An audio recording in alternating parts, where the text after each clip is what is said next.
The terminal fell silent when the black tomb guard spoke.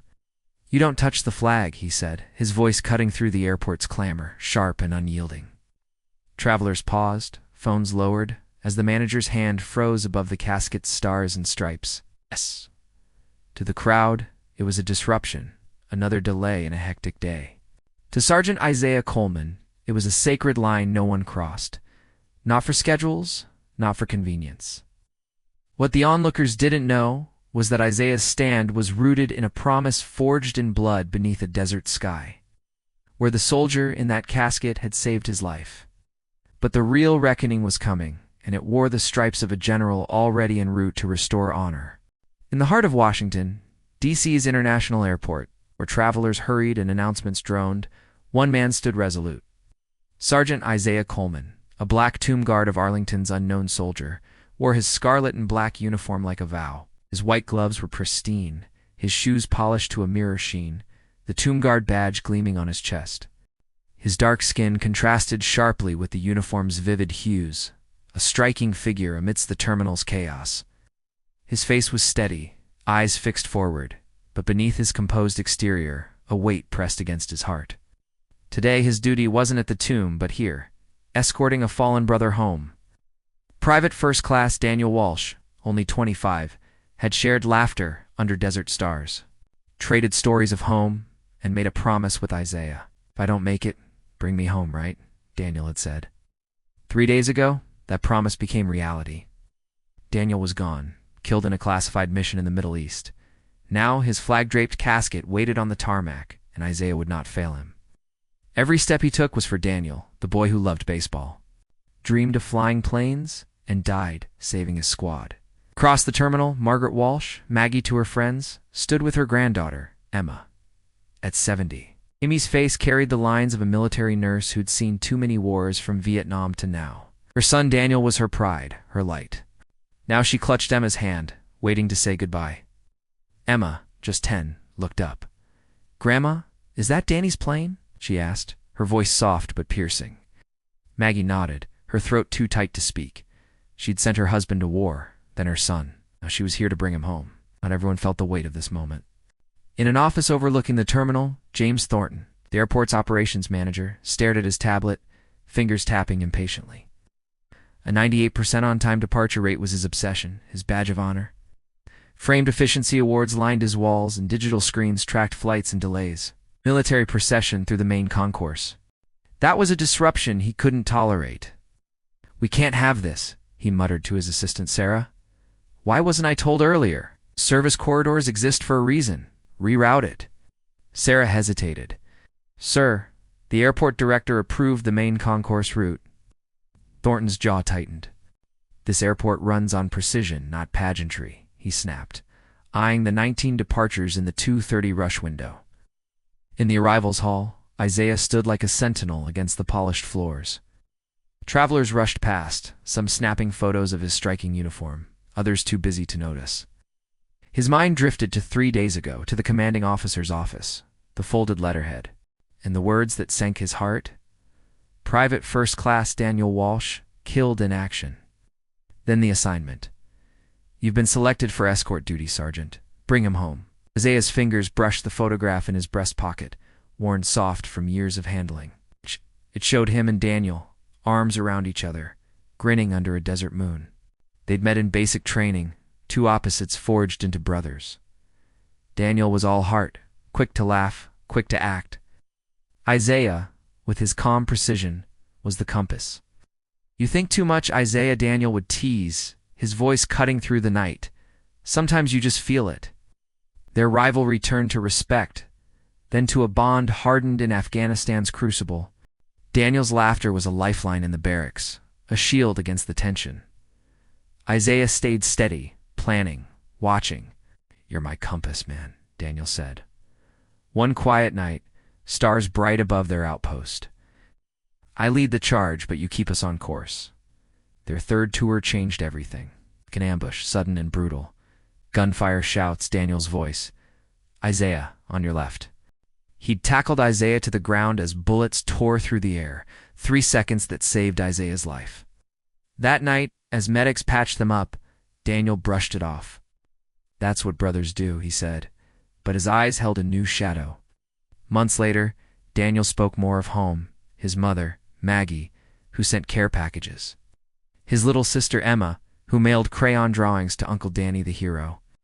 He carried her artwork in his helmet, a talisman against the darkness. The night before his final mission, under a heavy desert sky, Daniel's grin was gone. If anything happens, Isaiah, he said, bring me home proper. Nice.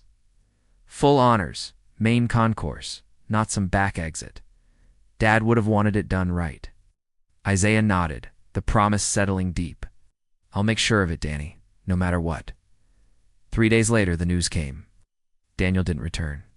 Details were classified, sparse. Isaiah stood alone in the barracks, the photograph in his hand, the promise, now a duty.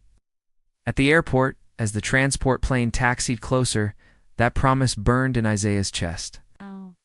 The aircraft door opened, and the honor guard emerged, their movements precise. The flag-draped casket appeared, stars and stripes stark against the terminal's gray. Ground crew removed their caps, heads bowed. Isaiah took his place beside the casket, his scarlet uniform aflame in the chaos, his black skin a testament to the diverse brotherhood of service. James. Durden strode through the terminal, clipboard in hand. We'll use the service corridors, he told his staff, hurrying toward the arrivals hall. It's efficient, won't disrupt thousands of passengers. Sarah hesitated. Sir, the director approved the main route. Thornton waved her off. I'm responsible for this terminal. We don't stop for parades. The procession began, each step measured, dignified, challenging the terminal's frantic pace. Travelers slowed, sensing something sacred. An elderly man nodded respectfully. Teenagers whispered. Aye. A businessman checked his watch, then paused, caught by the sight. Isaiah's face remained composed, but the photograph in his pocket anchored him. This was for Daniel, for a debt beyond schedules. Thornton approached before the procession reached the terminal doors. Sergeant, he said, voice low, unfolding a map. I've prepared an alternative route. These service corridors lead to the pickup area. It's faster. Isaiah's response was immediate. This is Private First Class Daniel Walsh, United States Army. We will proceed through the main terminal, as arranged, at the appropriate pace for escorting the fallen. Thornton leaned closer. These corridors were designed for movements that shouldn't disrupt operations. Shouldn't disrupt? Isaiah echoed, his eyes hardening. Private Walsh will be escorted with full honors through the main terminal. Thornton jabbed the map. There's a service elevator to the loading area. You'd avoid delaying thousands. Isaiah's voice was steady. The disruption is temporary. The dishonor of skulking through back corridors would be permanent. Now Thornton's composure cracked. He signaled Sarah. This is absurd. Airport protocols supersede your parade. Sarah approached, hand on her radio, but her eyes fell on the casket, the flag catching sunlight. Her hand dropped. Is there a problem? She asked. Yes, Thornton snapped. We need this redirected for operational reasons. Sarah looked at the growing crowd. Sir, the director approved this route. I don't see an operational issue. Thornton flushed. I'm responsible for this terminal. These delays cascade. The crowd grew larger, their silence a pocket of reverence. An elderly man in a USMC cap, George Miller, stepped forward. I served in Vietnam, he said, voice rough but clear. I lost brothers who never came home. This soldier deserves better than a back hallway. His words rippled. A businessman pocketed his phone. A mother whispered to her child. Flight attendant stopped mid-stride. Maggie Walsh moved closer, Emma clutching her hand. My Danny, Maggie said, her voice trembling but strong. Loved baseball, dreamed of flying planes. He died saving a squad. Deserves this honor. The terminal grew quieter, her words sinking in. Thornton, undeterred, stepped forward, raising his hand to halt the procession. Sergeant, I'm ordering you to redirect. Isaiah's gaze didn't waver. There are regulations older than your airport, he said. They govern how we honor those who gave everything. Lieutenant Walsh died serving his country in full view of the world. He will not be hidden in death. Thornton's hand brushed the flag, a ripple passing through the fabric. A collective gasp rolled through the crowd. Isaiah moved with precision, his hand closing around Thornton's wrist, gentle but firm. "Don't touch the flag," he said, his voice a whisper that carried through the hushed terminal, rooted in centuries of military honor. Thornton's face registered shock, then indignation. "Take your hands off me," he hissed. "This is assault. I'll have security escort you out." The crowd's silence deepened. George Miller removed his cap, placing it over his heart. A flight attendant wiped a tear. A businessman closed his laptop. What Thornton didn't grasp was that touching the flag was a desecration. An insult to Daniel, his family, and every soldier who'd served. Isaiah held Thornton's wrist for 3 seconds, then released him, his face betraying nothing. Veterans in the crowd recognized the restraint, the depth of betrayal suppressed beneath his composure. "The flag represents a soldier's dedication," Isaiah said, voice steady despite the emotion beneath. "The values they upheld, the sacrifice they made. It is not to be touched by anyone outside the honor guard." Thornton rubbed his wrists, defiance flickering. "This is my terminal," he said, voice lower.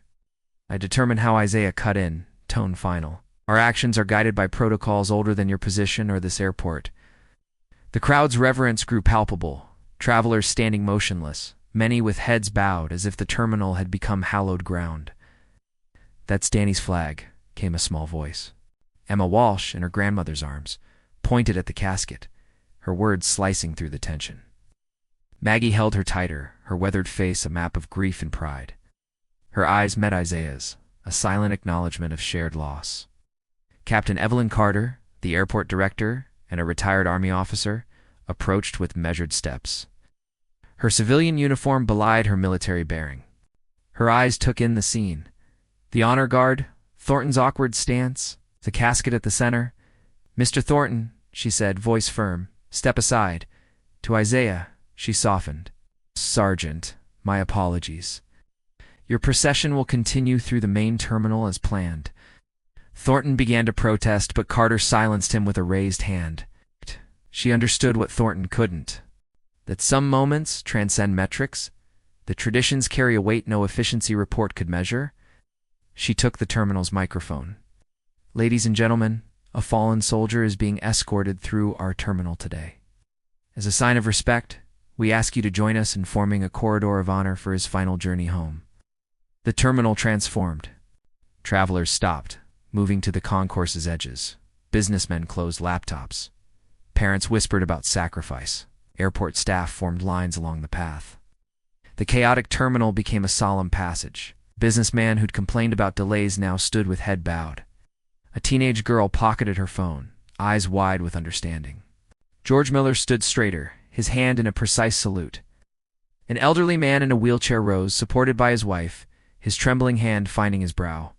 The procession resumed, Isaiah at its head, his black skin and scarlet uniform a beacon through the corridor of respect. Not a word was spoken, not a phone raised. Even the terminal's announcements seemed to hush. Isaiah's face remained impassive, but his eyes carried a new light. An acknowledgement that his stand had awakened something powerful. His gaze met Maggie's. No words passed, none needed.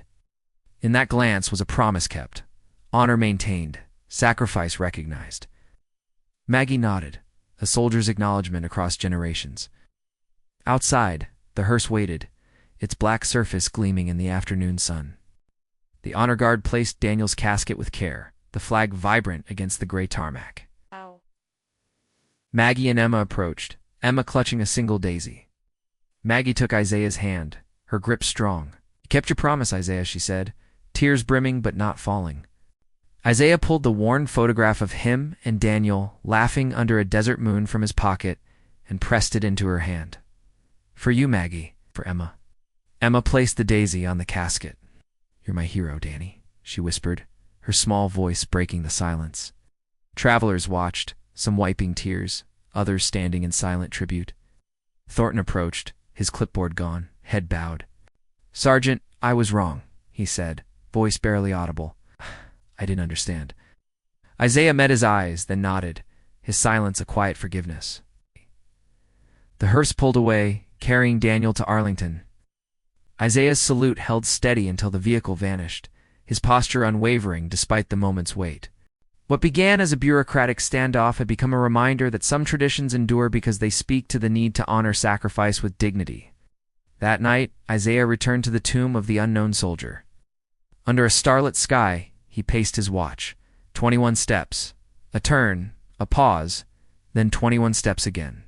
The wind carried the weight of his duty, a reminder that some promises outlast time. In a world that rushes forward, some stand still to honor those who gave everything. For Daniel. For every soldier who never came home, and for those who keep their promises, no matter the cost. This is the story of a black tomb guard and a fallen soldier, of a crowded airport in Washington, D.C., of a photograph and a promise that held fast against the rush of time. At the tomb of the unknown soldier, where every step is measured and every salute sacred, the greatest tribute to the fallen is standing firm for their honor. Pause today. Think of Isaiah, of Daniel, of the countless heroes whose names we carry in silence. Their story reminds us that duty lives not just in the act, but in the heart that refuses to forget.